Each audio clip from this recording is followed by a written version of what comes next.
Hey guys, what's up? Tyler here. So, after the last episode of Star Trek's Ancient Civilizations about the Borg, I polled you all on who you wanted to see in the next video. Overwhelmingly, the Preservers won that poll. The Preservers are referred to as a super race who often rescued primitive cultures in danger of extinction and seeded them on other planets where they could thrive. The Preservers are first mentioned in canon in the original series episode The Paradise Syndrome, in which the Enterprise visits the planet Amerind, home to a population of transplanted Native Americans. The Preservers have left an obelisk that acts as an asteroid deflector, as deciphered from Preserver writing present on the obelisk. Similar obelisks have been found in other parts of the galaxy, including on a moon in the Andorian system, pointing to widespread activity by the Preservers in the ancient past. We don't really hear more mentions of the Preservers in canon after this, besides an offhand reference to them in Discovery. But TNG writer Ronald D. Moore has commented on the possibility that the Preservers are the same species as the Ancient Humanoids featured in The Chase. These Ancient Humanoids are said to have seeded the galaxy with their genetic code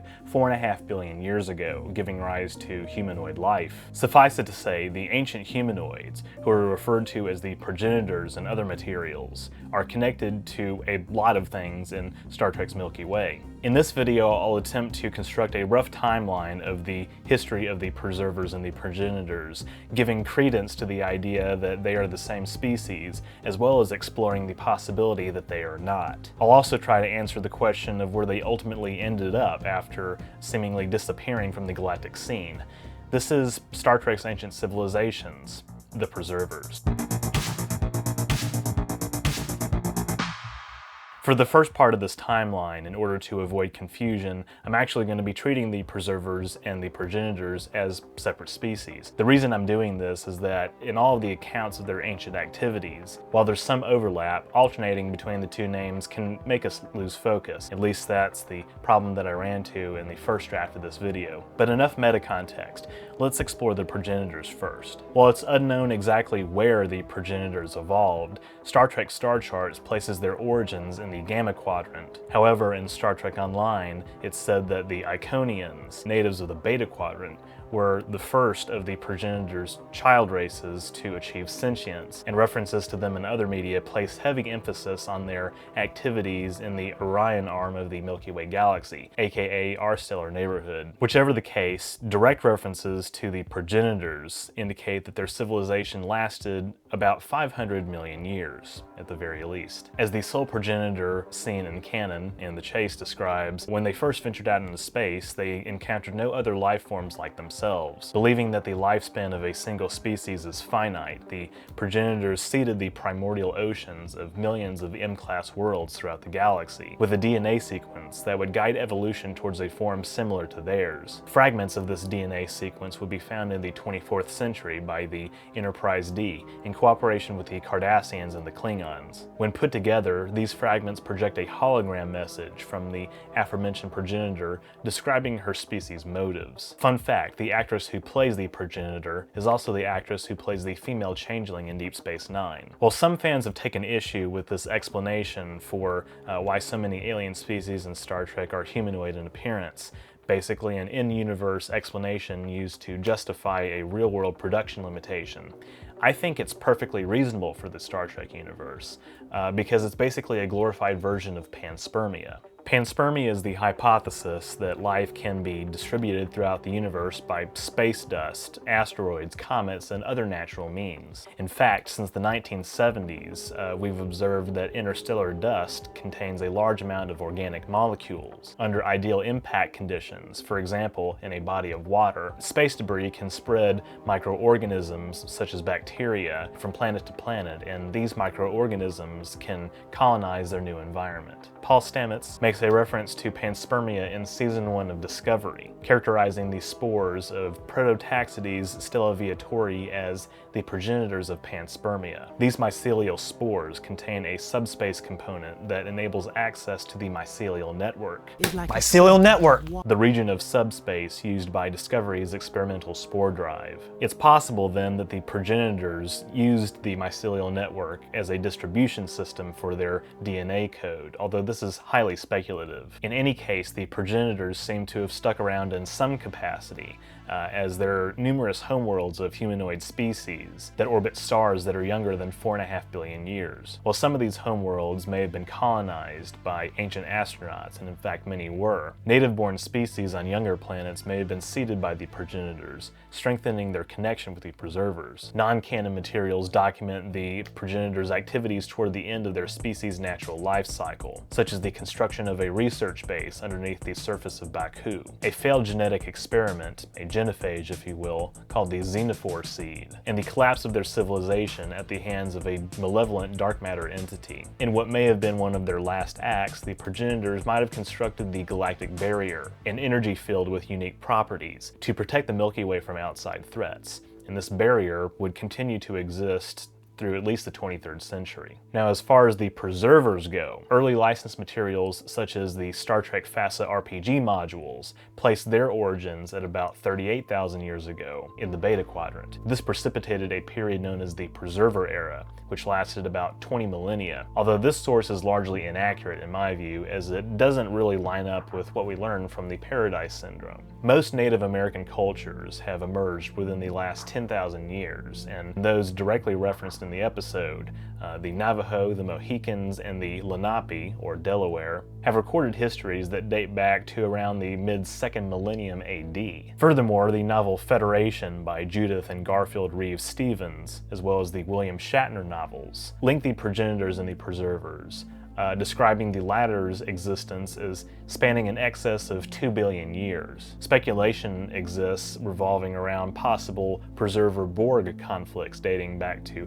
billions of years ago, possibly using planet killers such as the ones seen in the Doomsday Machine, although this is simply one explanation for the Doomsday Machine's origins, as they might have come from outside the galaxy. Anyway, other novels, comics, and even Star Trek Online posit preserver involvement in the history of several other species, including the Organians, the Metrons, Aegis, Deferi, Capellans, Edosians, Vulcans and Romulans, and more. According to the novel Ex Machina, the preservers might have even been responsible for transplanting ancient Romans from Earth to the planet 892-4, the one seen in Bread and Circuses, meaning that these Romans are not an example of convergent parallel evolution, but rather a direct, literal continuation of the Roman Empire. The preservers would have gone by many different names as they came to be revered by various cultures that they protected. These names include the Wise Ones, as they were referred to by the Amerindians, or, according to the Enterprise novel What Price Honor, the Anuanshi, Kurtalans, or Iroquois, as known in the Eris Alpha sector. The Star Trek Encyclopedia even speculates that Species 312, suspected builders of a protective energy barrier around the planet Letos in the Delta Quadrant, may have also been the preservers, meaning that at least some members of this race were assimilated pretty early on by the Borg Collective. The point is that the preservers have been involved in galactic affairs for potentially up to 4.5 billion years, off and on, with periods of dense activity and other periods where they were more dormant. They've left all kinds of artifacts, including technology that, when interfaced in a particular way, points to their ancient origins and reveals the truth about their species. So, does all of this add up to the preservers and the progenitors being the same species? Maybe, maybe not. The connection was supposedly part of the plans for the ultimately unproduced Star Trek TV series, Star Trek Federation. But despite this and Ronald D. Moore's claims, there's little in canon to back up this connection. Certainly, the time differences involved, 4.5 billion years versus just a few hundred or thousand years, seem to indicate that they are different races. It arguably also contradicts the theme of the preservers' children outliving them, as that was the original motive behind their genetic seeding program. Some have even attempted to link the preservers with Sargon species, who were featured in Return to Tomorrow, meaning that the preservers may have been Vulcanoid in appearance, but given the cataclysm that befell Sargon species about 500,000 years ago, the preservers would have to have been an enclave that survived in secret. We don't know much, if anything, about where the preservers are now being the 23rd and 24th centuries. They may have eventually left the galaxy for parts unknown, and depending on the date, this could tie in with another aspect of the original series that is seldom talked about and often overlooked. The planet Mud in the episode I, Mud is populated with humanoid androids whose creators originated in the Andromeda Galaxy.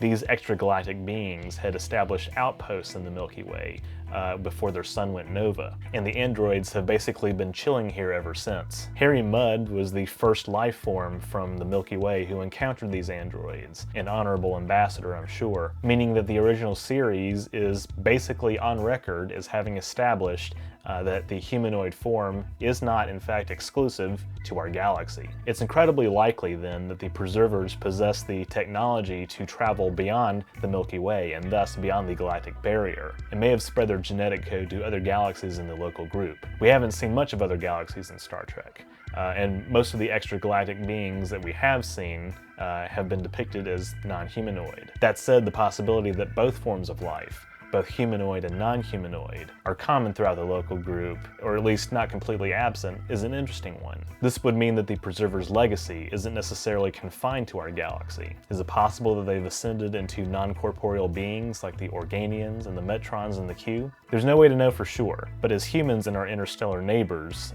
continue to advance far into the future of the Star Trek timeline, it's these and other mysteries that I can see us finding the answers to. Alright, so a quick recap. The Progenitors first arise on a planet in an unspecified part of the galaxy 4.5 billion years ago. Within the first 500 million years of their existence, they've reached virtually every corner of the galaxy and may have had bases of operation on various planets, including Baku. According to some accounts, around this time, their civilization is crippled by a failed biological experiment and possibly extragalactic threats.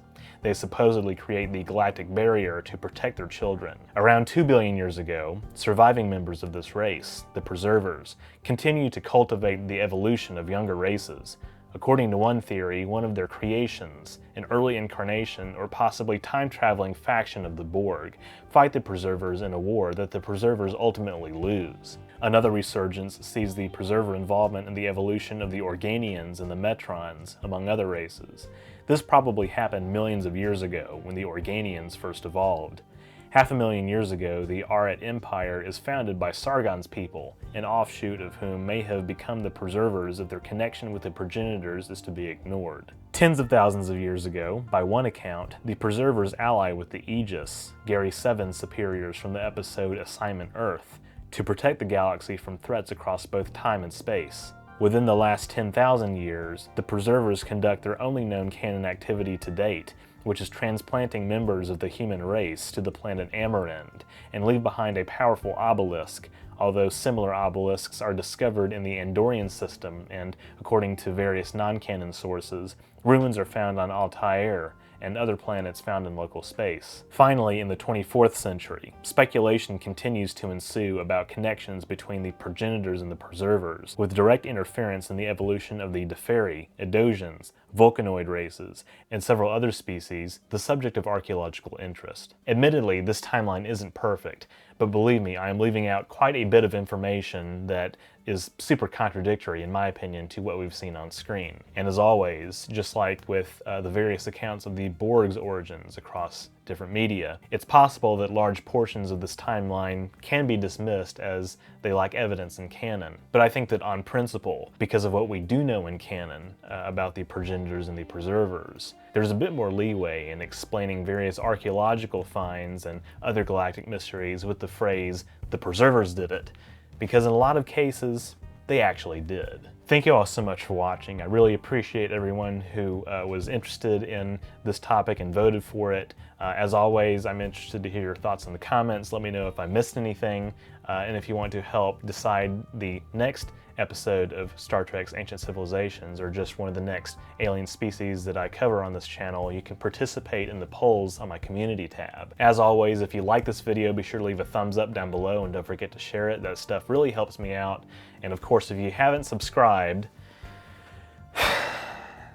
Be sure to do that so you won't miss future uploads, and be sure to click the bell icon to receive all notifications. If you want to support my work even further, you can become a member or a patron. Links to those, as well as my merch store and social media, are in the description below. That's about all I have for this week. Live long and prosper.